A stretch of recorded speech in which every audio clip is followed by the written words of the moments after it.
Muy buenas a todos y bienvenidos a un nuevo episodio de Sport Lab Talks. Bienvenidos y bienvenidas a un nuevo episodio de esta serie de podcasts en las que hablamos sobre psicología, sobre temas de deporte, rendimiento y salud en general. Hoy me acompaña, como siempre, mi compañera Estela. ¿Qué tal? Hola, buenas. Y nos acompaña de invitada esta vez Lara Jiménez, psicóloga del deporte, árbitra de baloncesto y se dedica a la psicología del deporte de manera privada y tiene una amplia experiencia tanto en equipos como de manera individual. Y vamos a tratar temas, sobre todo temas sobre arbitraje, sobre psicología en árbitros, que es un ámbito de trabajo que no es tan conocido, pero muy interesante y súper productivo. Así que te dejo que te presentes. ¿Qué tal, Lara? Buenas tardes. Muy bien, pues nada, la verdad que lo más importante ya lo has dicho tú, o sea que tampoco voy a aportar mucho más. Soy también psicóloga sanitaria, eso sí, y eso sí que creo que es importante porque para el tema de sesiones individuales poder combinar la psicología deportiva y la sanitaria muchas veces es más que necesario, ¿no? O muchas veces tengo la sensación en las sesiones individuales que si no tuviese esa formación también, muchas cosas que trabajamos se quedarían en la superficie, entonces sí que quería destacarlo. Y poco más porque lo importante lo has dicho tú, efectivamente sigo en activo, sobre todo en arbitraje 3x3 y poco más, la verdad. Para comenzar un poquito, que hemos estado hablando antes de tu etapa por equipos tanto de baloncesto como de fútbol, ahora por comparar un poquito también con el trabajo ahora que haces individualmente, pero ¿cuál ha sido tu experiencia desde la psicología? ¿Cómo has vivido la psicología? ¿Estaba integrada, no estaba integrada en ese trabajo con equipos? Pues he vivido experiencias bastante diferentes en cada uno de los clubes en los que he estado. Empecé en un club llevando solo cantera, porque el club era un club únicamente de cantera, tenía equipo senior, pero no de rendimiento, vamos a decirlo así, más un tipo sub-23, un estilo de ese tipo. Y entonces era una integración de la psicología muy poco a poco, con los equipos en sí era un trabajo mensual, había mucho más trabajo quizá con los entrenadores y a través de los entrenadores o con algunos jugadores, algunas jugadoras que por casuística, una recuperación de una lesión o por situaciones especiales había que trabajar un poquito más con ellos. Pero bueno, esa casuística, por ejemplo, es totalmente diferente a otras experiencias que he tenido en alto rendimiento, en categorías profesionales, con equipos donde todo es profesional, donde trabajas con deportistas y con personas que al final el deporte es su vida, es su forma de ganarse la vida, su sueldo y es su estilo de vida, no es algo complementario a. Entonces, bueno, el trabajo es radicalmente diferente. Con fútbol también he tenido las dos versiones o las dos experiencias. Sí que es verdad que en fútbol no he tenido la experiencia de cantera amplia, como sí que he tenido en baloncesto, sino más juvenil, división de honor, filial, pues esa parte ya de dar el salto al mundo profesional y ese gran filtro donde muchos se quedan y donde hay que replantear, hay que ajustar expectativas, hay que elaborar toda esa parte de los que siguen y los que no siguen. Dentro de toda esa experiencia que comentas, Lara, que me parece súper interesante, tanto el hecho de haber trabajado dentro de clubes en diferentes deportes, como también en diferentes momentos, ¿no? Dentro del desarrollo del deportista. Sí que tengo un poco la curiosidad, eso desde tu experiencia de conocer, cuáles has visto que eran los bloques a trabajar, los temas a trabajar con cada uno de, pues un poco desde, por ejemplo, desde las diferentes etapas en las que se encontraba, ¿no? De cantera, ese paso previo a competición profesional o ya cuando son deportistas profesionales, y luego también si has encontrado diferencias entre este caso el fútbol y el básquet. Bueno, diferencias entre el fútbol y el básquet, millones. Millones porque para empezar son dos mundos totalmente diferentes, el seguimiento que tiene en España un deporte y otro es totalmente diferente, por lo tanto ya las propias expectativas de los niños y niñas que juegan a baloncesto o a fútbol son diferentes, los modelos, la forma de competir, de vivir, de todo en general, ¿no? Entonces, también incluso los padres, las familias, me he encontrado muchísima diferencia en general, ¿vale? Luego hay de todo en todos lados, como siempre, pero también las familias actúan de manera diferente, lo llevan de una manera diferente, la implicación también a veces es diferente, entonces digamos que, por ejemplo, un chico de 17 años en fútbol muchas veces ya cobra en ciertos equipos. En baloncesto es raro o es mucho más excepcional. Entonces ya solo con ese detalle o con ese dato cambia totalmente. Pero bueno, también tiene que ver con que la Liga Juvenil División de Honor no existe en baloncesto una liga así, es algo diferente, se estructura de otra manera, se compite de otra manera, por lo tanto la preparación que tienen que llevar es muy, muy, muy diferente. Y aquí, por ejemplo, la parte de la carrera dual es algo que no deja de ser importante durante todas las etapas, pero sí que es verdad que en etapas juveniles, sobre todo, es un bloque a trabajar súper importante, porque además en etapa cadete en femenino y juvenil en masculino, en casi todos los deportes son las edades de mayor riesgo de abandono del deporte y donde quizá más se rompen expectativas y también hay que trabajar muchos duelos en ese sentido. Entonces ahí hay ciertos bloques a nivel psicológico que se repiten en mayor o menor rendimiento o en mayor o menor medida.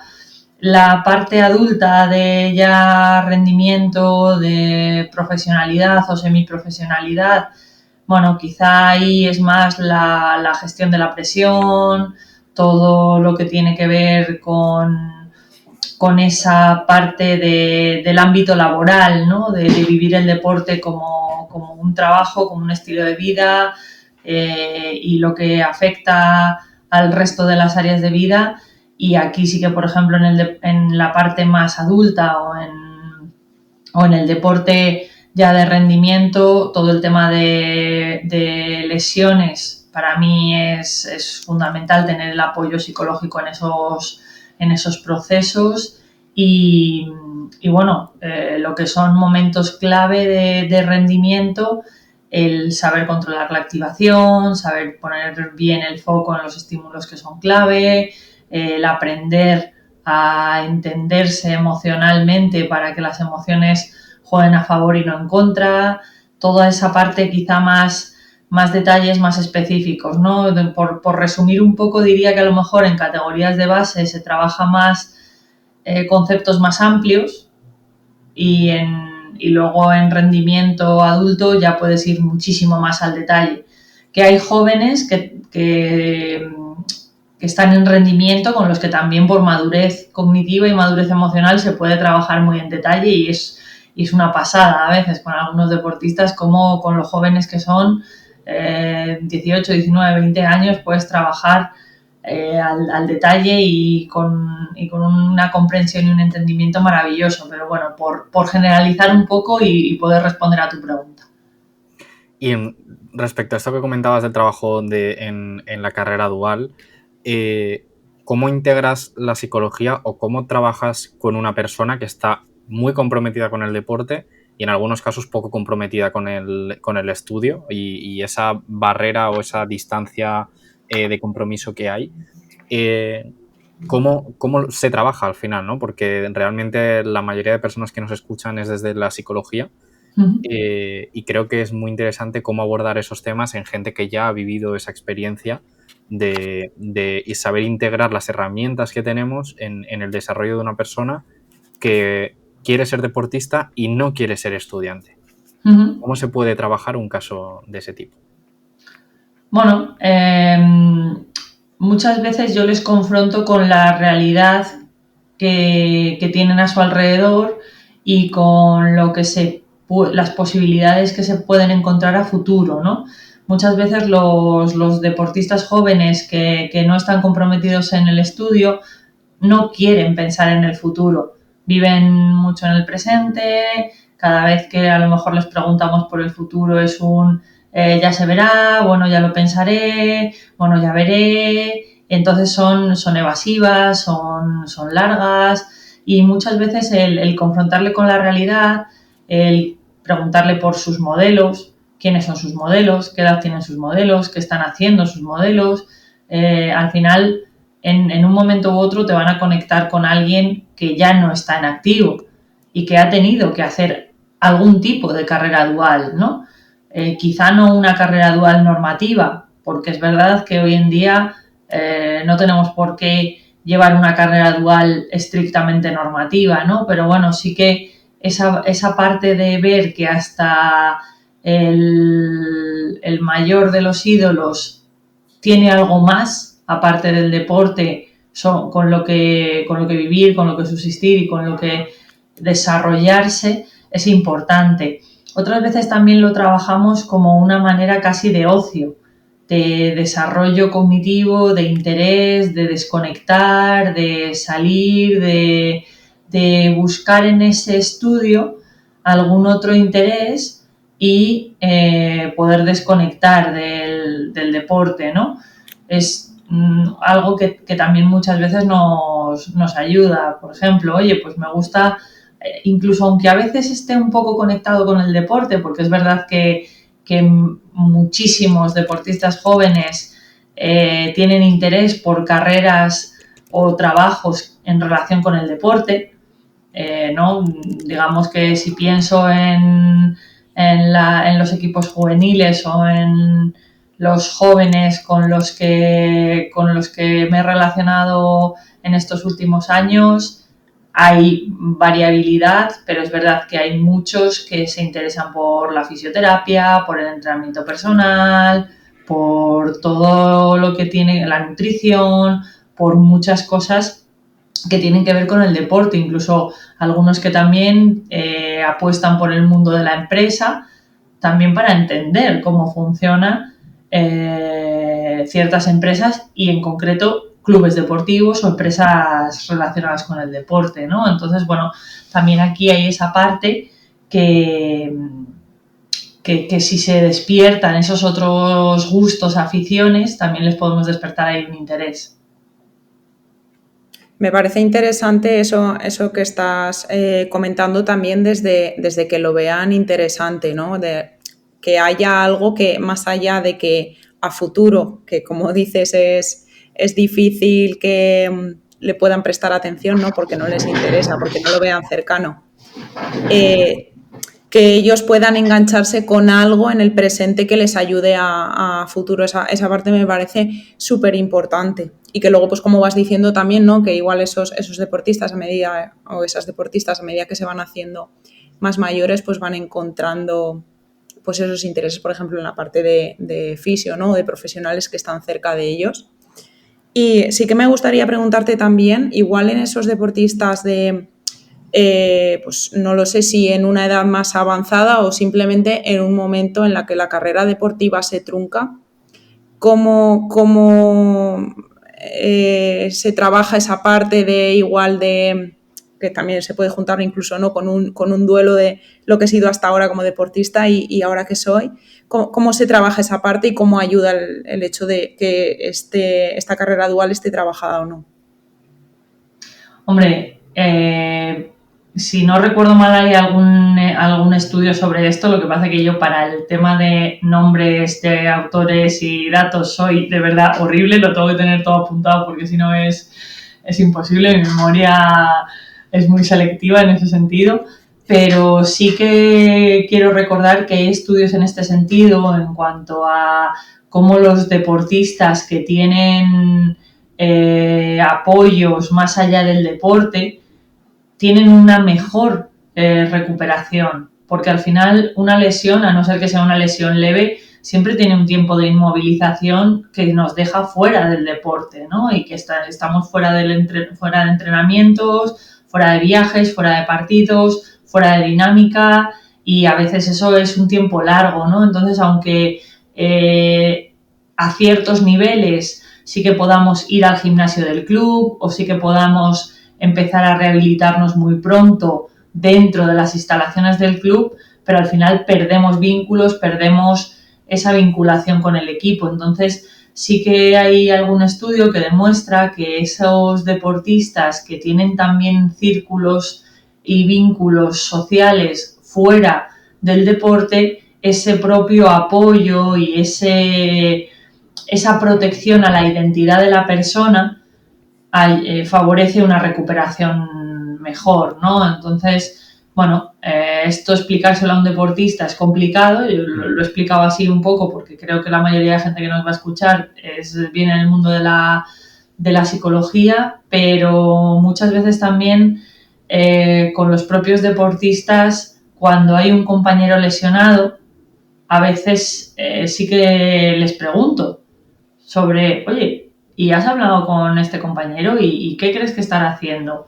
¿Y qué crees que le está ayudando a recuperarse? Y bueno, a partir de ahí a veces hay algunos que sí, hay otros que no, ¿vale? Porque de aquí depende mucho de las personalidades, pero bueno, por ahí también a veces se despiertan y dicen, ostras, que esto puede pasar, ¿no? O ahí eso les ayuda. Y dando un poquito el salto hacia tu otra parte, ¿no?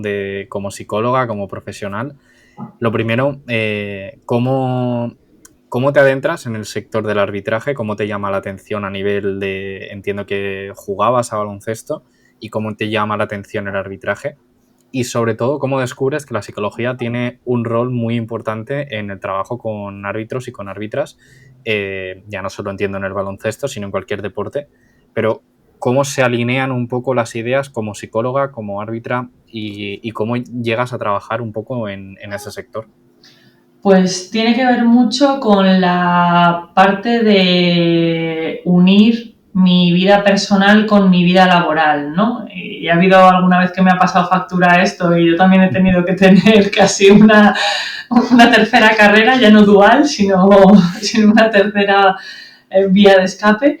Pero bueno, al final, en la época cadete, nuestro equipo era un equipo muy guerrero, muy protestón, jugábamos a nivel autonómico, nada, no jugábamos a alto nivel ni nada, pero es verdad que teníamos como mucho genio, ¿no? Entonces, bueno, nuestro entrenador nos hizo a todas hacer el curso.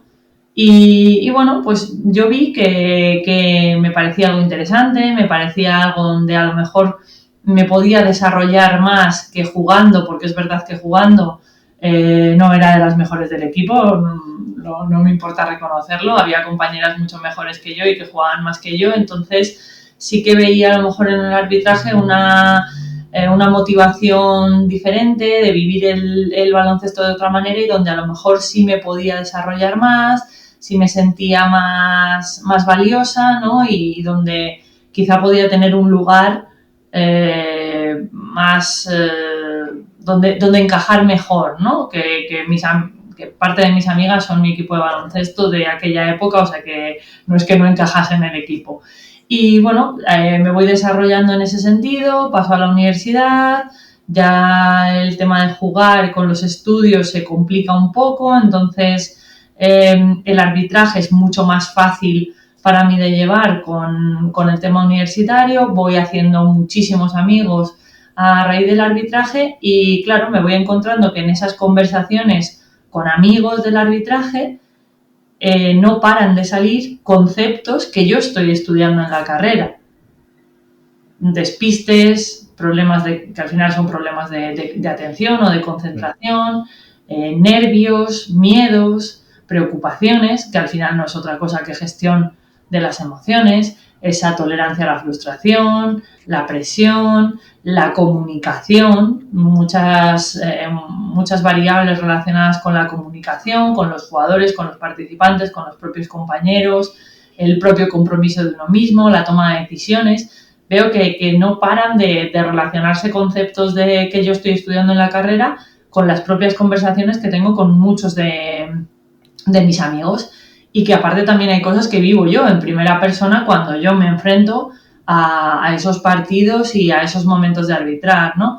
Entonces sí que es cierto que el trabajo con árbitros un poco no comienza al 100% hasta que yo tengo como un papel más secundario para no generar conflicto de intereses, ¿no? O sea, yo trabajo siempre con árbitros que no están en mi categoría, que están en otras categorías, normalmente mucho más altas. Sí que es verdad que mi federación confía en mí y empiezo a hacer formación con la federación a otros compañeros desde pues, poco después de acabar la carrera, y al final eso también es una variante que a mí me encanta, esa parte formativa, esa parte de transmitir, de poder proponer actividades y de generar un aprendizaje en compañeros y de alguna manera dejar una huella positiva en esas personas.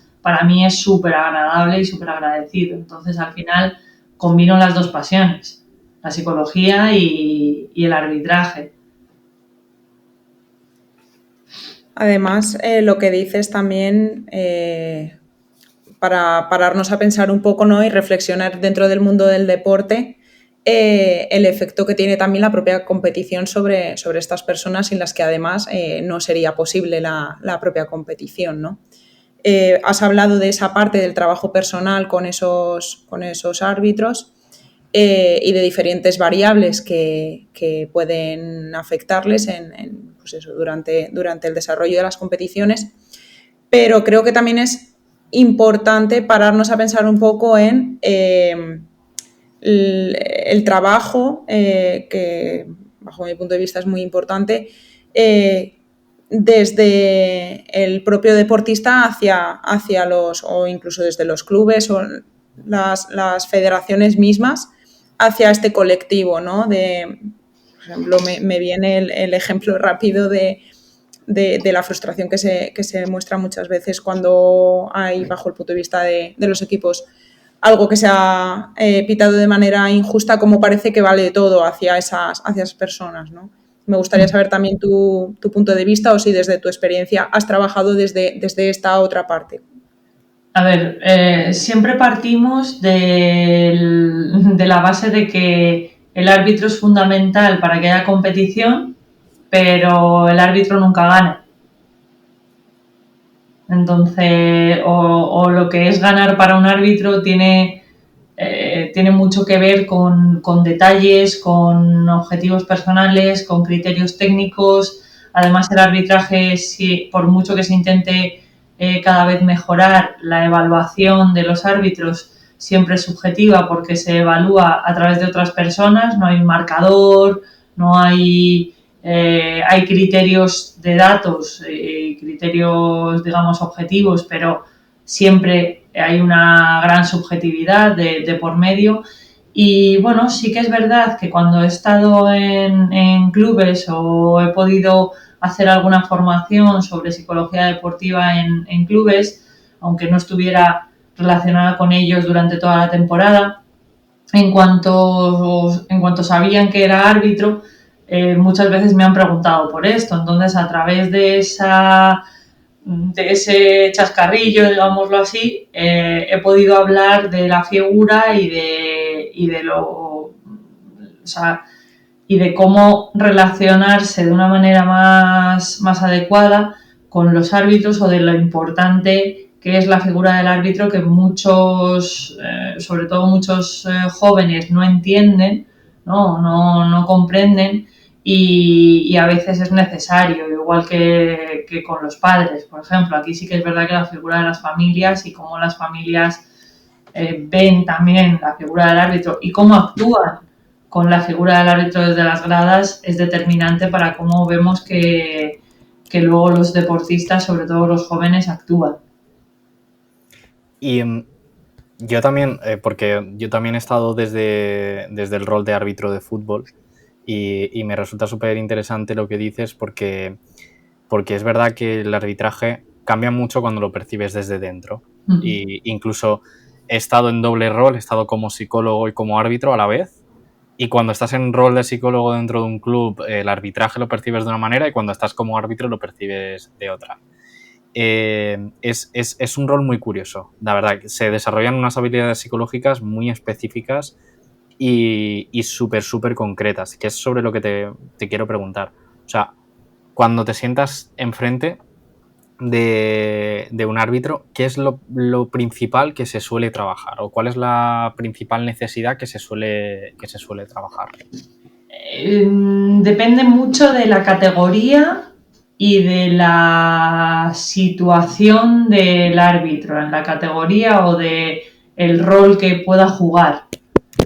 ¿Vale? No es lo mismo trabajar con un línea en fútbol que con un árbitro de campo, ni es lo mismo en un baloncesto trabajar con un árbitro en una liga que se arbitra 2, en una liga que se arbitra 3, o que tiene un rol de árbitro principal, o que tiene un rol de árbitro auxiliar, o de 2 o de 3. Cambia muchísimo la categoría, el entorno, el contexto. Entonces ahí la respuesta me cuesta concretarla porque es muy, muy, muy individualizado. De hecho, para mí el arbitraje y trabajar con árbitros me encanta y es un reto que cada vez que me llama un árbitro se me pone una sonrisa en la cara porque sé que va a ser un trabajo tan individual que me va a exigir tanto y que de alguna manera yo siento que mejoro con esas personas por todo lo que exige y por toda la variabilidad que hay dentro,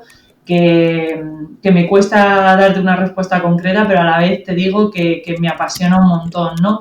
Y a ver, sí que hay temas que necesariamente en algún momento salen, como puede ser la gestión de los participantes, lo que llamamos en arbitraje el control de partido, a nivel de hablar con los jugadores, con los entrenadores o con ambos, ¿no? Esa parte comunicativa, esa parte de cómo transmitir la información, de cómo comunicar las decisiones, porque a veces es determinante para que sean aceptadas o más aceptadas o no. Que el que no quiere aceptar no se lo puede. Ahí yo siempre digo que podemos influir en los demás, pero no podemos controlar el comportamiento de los demás. Entonces, bueno, eso sí que es un tema que es bastante recurrente. Luego la propia gestión emocional de los árbitros, sobre todo para que influya lo menos posible esas emociones en la toma de decisiones o tomar decisiones de la manera objetiva, de la manera más objetiva posible, ¿no? Al final, a un árbitro su cometido principal es acertar lo máximo posible, ir al mínimo error posible. Por lo tanto, todos esos factores que tienen que ver con la toma de decisiones y con hacer una buena toma de decisiones, el foco atencional, la capacidad de observación, la claridad mental de tener muy claros los conceptos, los criterios, el saber posicionarse, el saber colocarse, esa inteligencia emocional, todo eso es base, ¿no? Pero bueno, luego es verdad que es súper individualizado el trabajo con árbitros. Y ya cuando cambiamos de deporte... No, ya claro, que ya no tiene nada que ver, que la normativa es diferente, es otro mundo. Eso es. Con respecto a otro tema interesante que tratábamos y que tú le has dado importancia muchas veces, es a ese trabajo en sesión que estamos hablando, que puede ser con árbitros, que puede ser con deportistas, que puede ser incluso en una parte clínica, pero ¿cómo integrar ese trabajo con el lugar profesional o no profesional, el club, la institución en la que esa persona se desenvuelve o incluso trabaja en caso de un árbitro? ¿Cómo crees que debería de avanzar el trabajo psicológico para que las personas que trabajamos en consulta privada podamos desarrollar nuestra función con mayor calidad e incluso que esas instituciones reciban un trabajo de mayor claridad? ¿Qué crees que falta hoy en día en ese ámbito? Pregunta complicada porque a lo mejor la respuesta no va a ser la que esperas, Javier. Creo que nuestra figura debe seguir yendo aparte del club siempre. O sea, es decir, el club que quiere contar con un psicólogo, cuenta con un psicólogo dentro del club, sea como parte del staff o sea como parte de la institución para dar un servicio a los deportistas. Es verdad que hay clubes que no tienen el potencial económico o que no lo quieren invertir, ¿vale? Aquí abriría un melón interesante, pero puede ser las dos cosas, que no lo tienen o que no lo quieren invertir, y que a veces sí que están, cuando no lo hay en la institución, sobre todo cuando no lo hay porque la institución no tiene posibilidades de tenerlo, sí que veo muy bien y muy acertado que haya una comunicación con el entrenador, desde el psicólogo privado, digámoslo así, que se pueda hablar con el entrenador, que se pueda comunicar, que pueda haber un conocimiento de lo que se hace, de cómo se funciona, incluso de que el psicólogo vaya de vez en cuando a la institución y pueda utilizar allí las instalaciones para facilitárselo al deportista o al entrenador, sobre todo también. Eso lo veo genial, ¿no?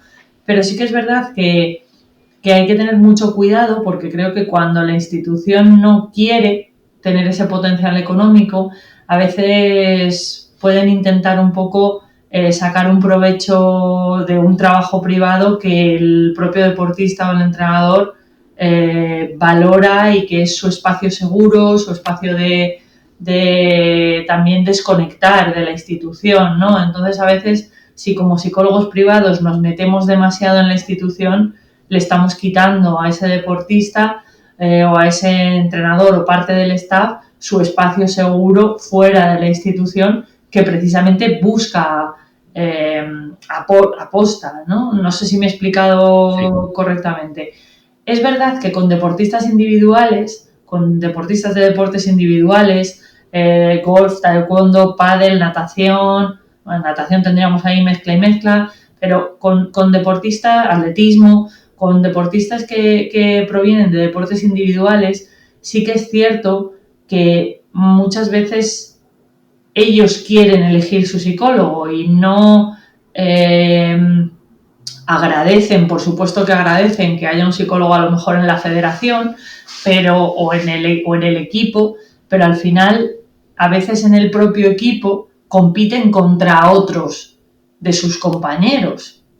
Entonces hay a veces recelos o situaciones de conflicto de intereses donde los psicólogos tenemos que tener muy claro hasta dónde llega nuestro trabajo ahí y hasta dónde a lo mejor hay cosas donde no podemos trabajar porque pertenecemos al club, porque no somos el psicólogo privado de esa persona, sino somos el psicólogo del club, o si sí somos el psicólogo privado de esa persona, a lo mejor tenemos que decirle que no a otro deportista en cierto momento o saber hasta dónde trabajar para no pasar a ser un psicólogo del club, siendo un psicólogo privado. Entonces, aquí la ética de cada uno prevalece sobre todo lo demás porque no tenemos una legislación o un código deontológico cerrado que nos diga exactamente lo que sí y lo que no, pero creo que la figura del psicólogo privado muchas veces tiene que mantenerse como un psicólogo privado y a veces incluso los deportistas lo buscan precisamente para tener un espacio fuera de todo lo demás. Entonces aquí tendríamos que valorar cada deporte y cada caso para saber hasta qué punto ese psicólogo privado puede y debe conectar con la institución o con el club o no. Eso que comentas me parece pues algo también eso sobre lo que pararnos a reflexionar, porque hablamos siempre de la importancia de centrar el trabajo psicológico en la persona con la que trabajamos, ¿no? Pero es muy diferente esa manera de centrarnos en la persona desde el contacto, como dices, desde el ámbito privado, a cuando ese contacto se da como parte de una institución en la que trabajas, ¿no? Entonces, aunque es algo muy genérico y depende de cada situación, sí que te quería preguntar un poco desde tu experiencia también, desde haber trabajado en los dos puntos, si ha variado esa manera de trabajar, aunque ya lo adelantabas un poco, y en qué cosas te has centrado más en esa gestión del trabajo, por ejemplo, dentro del club, en la que hay muchos agentes, desde entrenadores, directiva, familias, jugadores, a esa parte más privada en la que únicamente tienes a la persona. Pues Estela, desde el trabajo de club o siempre que he trabajado en un club, he tenido un papel, diría, no secundario, sino casi terciario, en el sentido de primero van los objetivos deportivos, los objetivos físicos, técnicos, tácticos, incluso yo no he puesto los objetivos psicológicos, sino casi me los han dado y yo he tenido que ajustar o he podido dar mi opinión de qué cosas creía que sí que estaba de acuerdo y qué cosas cambiaría, pero siempre en base o en pro de unos objetivos comunes y de un objetivo de equipo a conseguir, ¿no? Y a veces, y esto yo lo he dicho muchas veces y hay que, cada uno tiene que pensar hasta dónde quiere llegar y si está de acuerdo o no, pero hay ocasiones en las que el alto rendimiento no es saludable y hay ocasiones en las que tienes que preparar a un deportista para que dé un rendimiento porque el equipo lo necesita o porque se valora que tiene que ser así y no estás priorizando a la persona en ese momento. Que no quiere decir que luego, una vez pasado ese evento, ya hagamos un trabajo de recuperación centrado en la persona y de recuperar la salud, ¿no? Pero a veces hay cosas que se trabajan en pro del equipo que no van tanto en pro de la persona. Y aquí ya entra el debate individual de cada uno. Sin embargo, cuando tú eres un psicólogo privado de un deportista, la persona está y va a estar por delante. Y ahí sí puedes tener, digamos, toda la honestidad y toda la sinceridad con el deportista, que a lo mejor siendo psicólogo de club algunas cosas no puedes decir o te tienes que guardar, y sin embargo, siendo psicólogo privado, con toda la honestidad y con toda la sinceridad, puedes hablar con el deportista de, oye, esto no te va a venir bien o va a tener estos costes o puede pasar esto, y ya que el deportista decida asumir o no, y ahí tú como psicólogo privado sí puedes elegir priorizar a la persona, aunque luego el deportista elija priorizar el rendimiento, pero tienes, como psicólogo privado tienes mucha más libertad en cuanto a lo que trabajar, obviamente teniendo en cuenta que la persona tiene unos objetivos y digamos te contrata para conseguir unas mejoras y unos objetivos, pero es verdad que hay mucha más libertad. Como psicólogo de club, al final estás representando un escudo, una imagen, y lo primero va ser fiel a eso. O no lo primero, sino que muchas veces tienes que tú mismo debatirte entre ser fiel a la institución y tener esa lealtad a la institución, o ser fiel a ti mismo desde la psicología y la salud del deportista para priorizar otras cosas que no sean el rendimiento, aun sabiendo los costes que puede tener. Sí. Pues Lara, hemos tocado un montón de temas súper interesantes. La verdad es que el tema de arbitraje me parece súper interesante y que creo que tal y como está además hoy en día en auge las polémicas o tan en noticia el arbitraje, creo que nunca se valora el que detrás de ello puede haber mucho trabajo y puede haber mucho desarrollo, y creo que todavía puede que quede y que las federaciones tengan que apostar. Pero ha sido un placer tenerte en el podcast. Espero que lo hayáis disfrutado. Simplemente recordaros que nos podéis seguir en nuestras redes sociales, Instagram, TikTok, Twitter, LinkedIn. En todas estamos presentes y generando contenido relacionado con estos podcasts y con toda nuestra oferta formativa. Y nos vemos en el próximo episodio. Muchísimas gracias por estar con nosotros, Lara, y un saludo. Gracias a vosotros.